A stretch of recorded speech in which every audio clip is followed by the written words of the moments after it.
Going a little low tech here in Unit 7 over time. I'm going to use my phone, the ChatGPT app on my phone, my Android. It's available for iOS and Android. If you're signed in, you can use the voice features, which are pretty interesting. So I want to demonstrate those. I could do it while recording this and simultaneously trying to use the audio features on the desktop, but you should be able to do that too. So I've got my phone, simple Android up here, and we're going to ask about interest groups. ChatGPT, tell me about different interest groups that are advocating for environmental justice here in 2025. Which specific interest groups might particularly be suited to the interests of young people in America? Sure thing. In 2025, several interest groups are championing environmental justice and drawing in younger supporters. One prominent example is the Sunrise Movement. They're a youth-led organization focused on stopping climate change and creating millions of good jobs in the process. They emphasize a Green New Deal and intersectional environmentalism, which resonates strongly with younger generations. How do they differ from the Sierra Club then?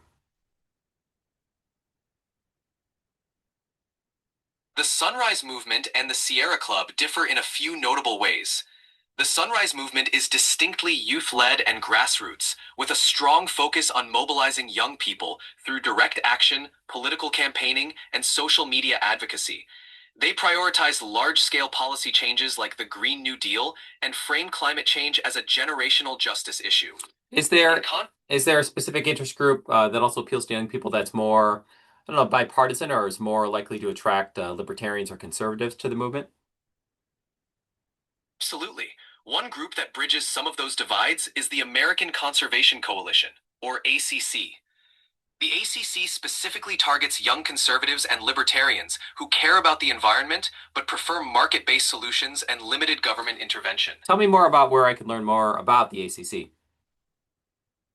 You can learn more about the American Conservation Coalition on their website, which is acc.eco. They have a range of resources, including policy positions, advocacy toolkits, and ways to get involved in their campaigns. Is there any They members of also Congress that are actually sort of on record supporting the ACC or working with the ACC?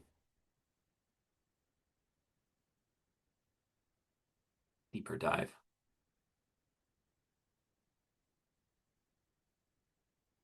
In 2025, the American Conservation Coalition ACC recognized several members of Congress for their support of environmental initiatives. Notably, Senator Lisa Murkowski of Alaska, Senator Susan Collins of Maine, and Representative Brian Fitzpatrick of Pennsylvania have been supportive of ACC's bipartisan, market-driven approach to environmental issues. We'll stop there. That's just multimodal in voice, but there's video you can enable and things like that. If I had notes, I could take a screenshot of those notes. Interesting way to sort of, again, use it as a research tool to connect to sources. Very interesting that they're recognizing those senators who tend to be kind of swing senators in a lot of cases. The relationships and the I'll scratch my back, you scratch mine goes pretty deep, pretty far for a lot of reasons when it comes to interest groups in America.